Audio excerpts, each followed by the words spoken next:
En Algérie, Yassine Benchatta, ancien cadre du Croissant Rouge algérien, raconte aujourd'hui un parcours marqué par la détention, la fuite et ce qu'il décrit comme une justice instrumentalisée. Son histoire pose une question essentielle. Que devient celui qui ose parler dans un système où le pouvoir et l'influence peuvent étouffer la vérité? Bienvenue sur K24 News, voici notre sujet du jour. Le Croissant Rouge algérien est une institution respectée.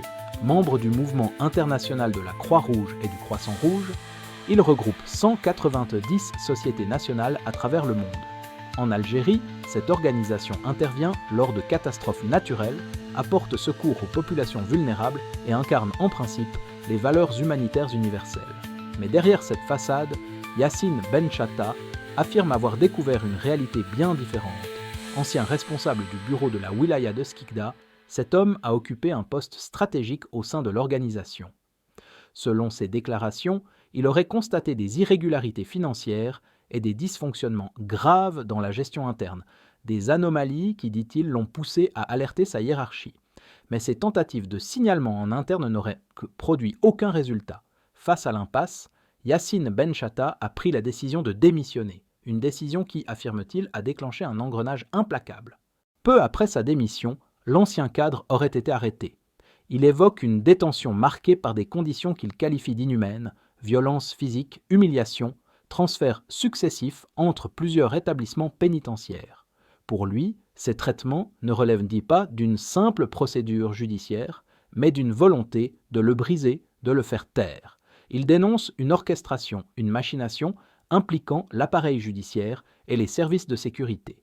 Au centre de ces accusations figure une femme, Ibtissem Hamlaoui, présidente du Croissant Rouge algérien depuis mai 2022.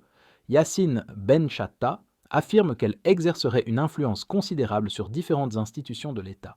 Selon lui, cette influence lui permettrait de mobiliser à la fois les forces de sécurité et le système judiciaire pour neutraliser ceux qui la gênent. Il la désigne comme la principale instigatrice des poursuites dont il fait l'objet. Après avoir purgé une première peine, l'homme pensait pouvoir retrouver une vie normale. Mais selon ses dires, de nouvelles charges auraient été fabriquées à son encontre par les mêmes acteurs. Des accusations qu'il juge montées de toutes pièces destinées à le maintenir sous pression. Craignant pour sa sécurité, Yassine Benchatta a dû fuir son domicile. Il vit désormais en cavale, traqué, isolé, mais déterminé à faire entendre sa version des faits. C'est dans cette situation de vulnérabilité qu'il a décidé de rendre publique son histoire, espérant que la lumière finira par percer l'obscurité. Cette affaire soulève des questions fondamentales. D'abord, celle de l'indépendance de la justice en Algérie. Peut-on encore parler de séparation des pouvoirs lorsque des individus influents semblent non capables de manipuler l'appareil judiciaire à des fins personnelles? Ensuite, celle du contrôle des organisations humanitaires. Comment s'assurer que des structures censées incarner la transparence et l'intégrité ne deviennent pas des zones d'opacité où les abus peuvent prospérer? L'histoire de Yassine Benchatta met également en lumière la situation des lanceurs d'alerte dans le pays. Dénoncer des irrégularités devrait être un acte citoyen protégé par la loi. Mais dans les faits, ceux qui sont plutôt osent parler se retrouvent souvent exposés, isolés, parfois détruits. Ce phénomène n'est pas propre à l'Algérie, mais il y trouve un terreau particulièrement fertile dans un contexte où les mécanismes de protection des témoins et des lanceurs d'alerte restent insuffisants. L'affaire ne passe pas inaperçue. Des défenseurs des droits humains, en Algérie et à l'international, commencent à s'emparer du dossier. Ils appellent à l'ouverture d'une enquête indépendante et transparente,